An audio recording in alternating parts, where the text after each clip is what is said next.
Energy जो है दो तरह का होता है। एनर्जी जो होता है वो दो तरह का होता है।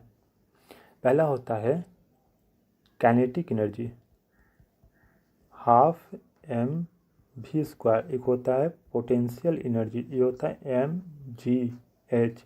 जी होता है एक्सेलरेशन ड्यू टू ग्रेविटी। अब यहाँ निकालो काइनेटिक एनर्जी है तो दोनों का सेम ही डायमेंशन आएगा क्योंकि एनर्जी है, दोनों का डायमेंशन फार्मूला सेम ही आएगा। अब दिखा देते हैं। एम हो गया, मास हो गया, एम लिख देंगे। अब वेलोसिटी है तो वेलोसिटी क्या होता है एल टी माइनस वन, इसका स्क्वायर कर देंगे तो क्या हो जाएगा, देखो M L square T minus two. देखो तो ये आया ना सेम। अभी देखो, अभी इसका देखते हैं एम जी एच। मास हो गया तो हो गया M, acceleration due to gravity क्या था एल टी माइनस टू। यहाँ पे हाइट है एल है तो देखो तो क्या आ गया M L square T minus two. देखो सेम आया ना, तो इसीलिए वर्क और एनर्जी को लिखा गया यहाँ पर। एनर्जी में भी दोनों काइनेटिक एनर्जी पोटेंशियल एनर्जी जिससे दोनों एनर्जी है, दोनों का डायमेंशन सेम ही आएगा और वर्क का भी डायमेंशन सेम होता है। ठीक है, अब आते हैं वर्क एनर्जी हो गया। अब आते हैं पावर। पावर होता है आपका वर्क बाय टाइम होता है, इसको कहते हैं पावर। तो वर्क का तो निकाल चुके हैं unit, M L square T minus two, by time कर दो। ठीक है, तो क्या हो जाएगा M L square T minus three. देखो आ गया ना ये M L square T minus three, power का भी आ गया। अब आते हैं pressure stress modulus of elasticity, ये इस बात है। तो प्रेशर का फॉर्मूला होता है फोर्स पर यूनिट एरिया। ठीक है, फोर्स पर यूनिट एरिया होता है। तो फोर्स का हम लोग निकाल चुके हैं dimension, M L T minus two होता है। एरिया का जानते हैं क्या होता है, लेंथ इंटू ब्रेथ होता है। तो लेंथ हो ब्रेथ हो दोनों का लेंथ, दोनों का जो यूनिट होगा या तो मीटर में होगा या सेंटीमीटर होगा, तो एल मल्टीप्लाइड बाय एल होगा ना, एल मल्टीप्लाइड बाय एल। तो ये हो गया M L T minus two by L square. ये हो गया आपको एम एल का पावर माइनस वन टी का पावर माइनस टू। देखो ये प्रेशर का आ गया, आया ना ये M L minus one T minus two. अब देखो स्ट्रेस का जो फार्मूला होता है सेम होता है, फोर्स पर यूनिट एरिया। ठीक है, तो सेम टू सेम आएगा, प्रेशर का जो यूनिट है वही आ जाएगा यहाँ पे भी, क्योंकि दोनों तो एक ही है, M L minus one T minus two. ठीक है, ये सेम आ जाएगा। अब है यहाँ पे देखो मॉडुलस ऑफ इलास्टिसिटी छूट रहा है। मॉडुलस ऑफ इलास्टिसिटी का फॉर्मूला होता है मॉडुलस ऑफ इलास्टिसिटी, ये होता है स्ट्रेस डिवाइडेड बाय स्ट्रेन, ये होता है। स्ट्रेस का तो हम निकाल चुके हैं डायमेंशन। स्ट्रेन क्या होता है, स्ट्रेन होता है change in length by length. तो देखो तो आप ये डायमेंशन लेस क्वांटिटी है कि नहीं, लेंथ भी मीटर में होगा, नीचे भी लेंथ है, लेंथ बाय लेंथ मीटर, तो इसका तो कोई डायमेंशन ही नहीं आएगा, इसका कोई यूनिट ही नहीं आएगा। इसलिए फाइनली ये तो यूनिट लेस हो गया।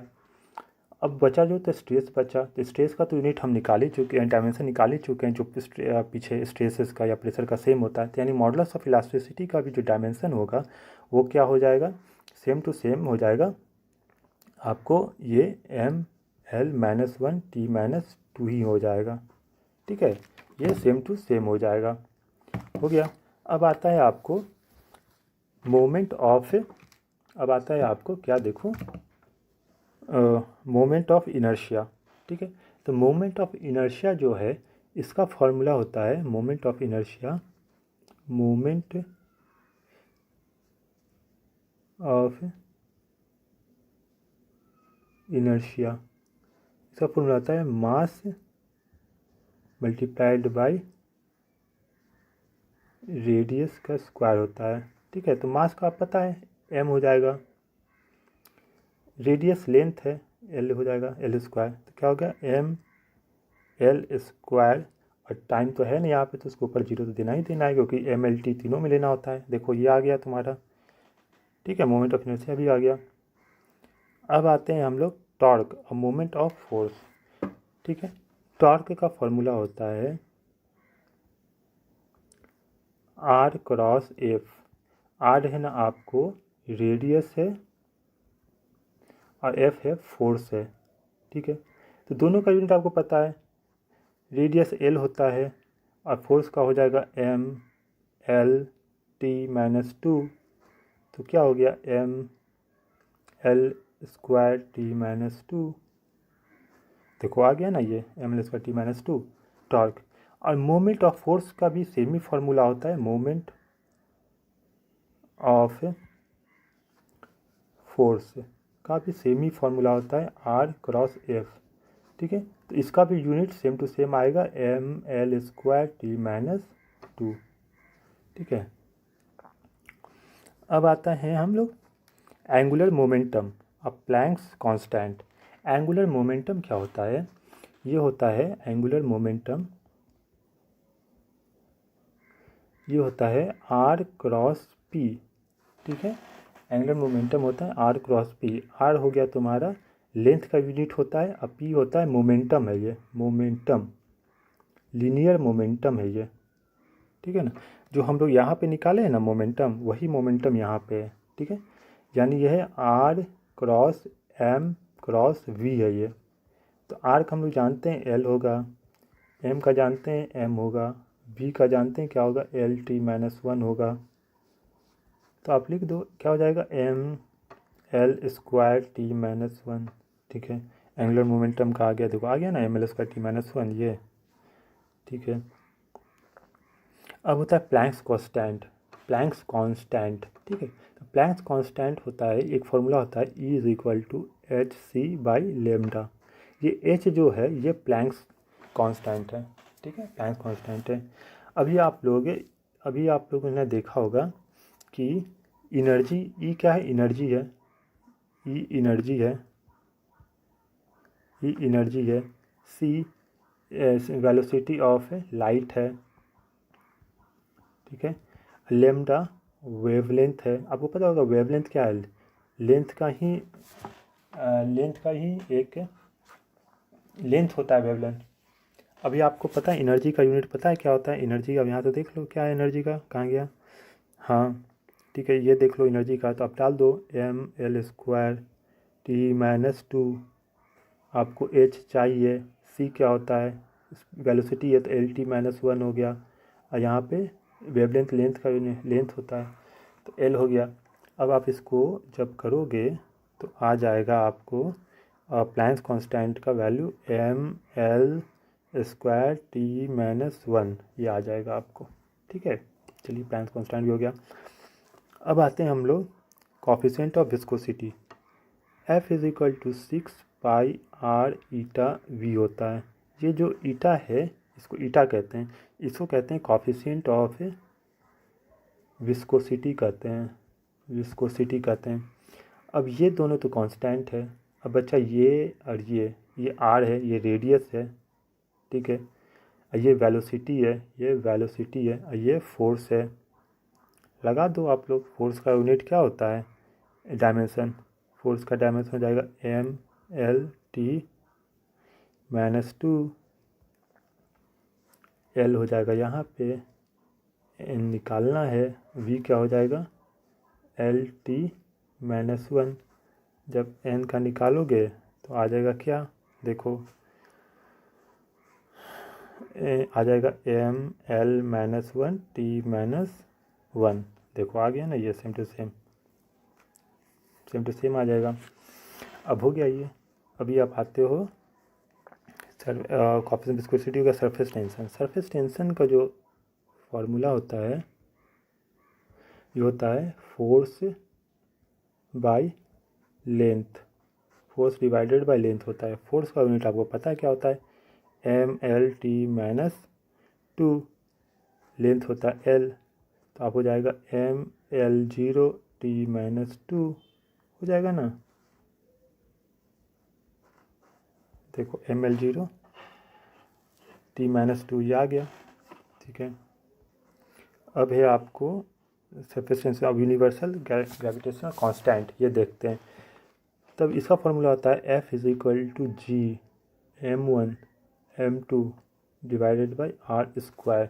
F क्या है, फोर्स है, m1 m2 क्या है, ये दोनों मास है, r क्या है, डिस्टेंस है m1 और m2 के बीच में, ठीक है। तो अब F का जानते हो, फोर्स का यूनिट डायमेंशन जानते हो, mLT-2 होता है।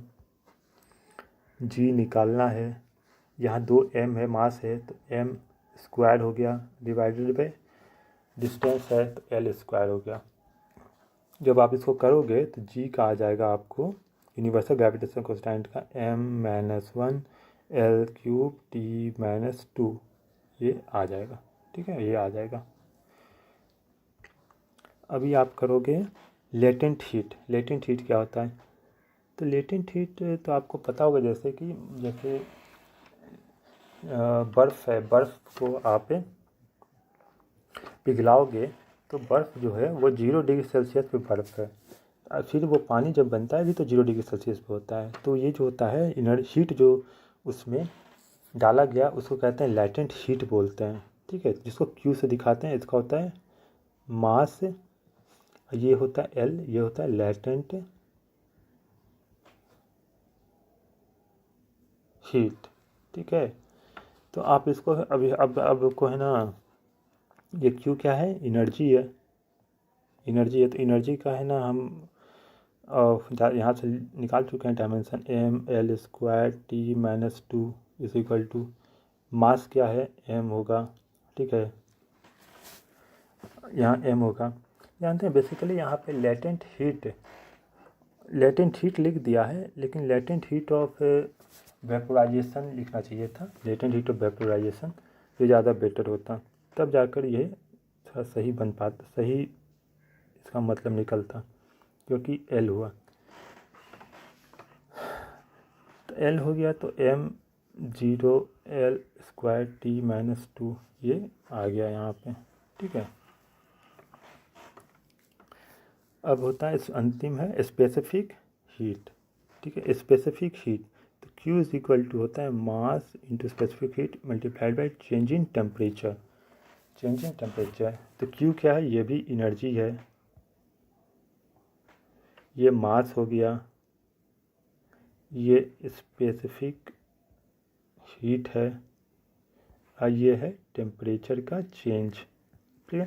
तो एनर्जी का हम लोग निकाल चुके हैं, एनर्जी यहाँ से लिख लीजिए mL2T-2, मास हो गया m, स्पेसिफिक हीट का निकालना है, C लिख लीजिए, चेंज इन टेम्परेचर इसको केल्विन लिखेंगे, तो यहाँ से C का आ गया m0L2T-2 केल्विन -1, ठीक है, ये आ गया यहाँ पे, आपको देखो यहाँ पे आ गया ना ये, ठीक है। चलिए यहाँ से तो ये कंप्लीट हो गया पूरा, अब देखते हैं आगे। चलिए यहाँ टोटल कंप्लीट हो गया। अभी हम जो नेक्स्ट चैप्टर लाएंगे सेकंड, वो होगा मोशन पर, ठीक है। Thank you.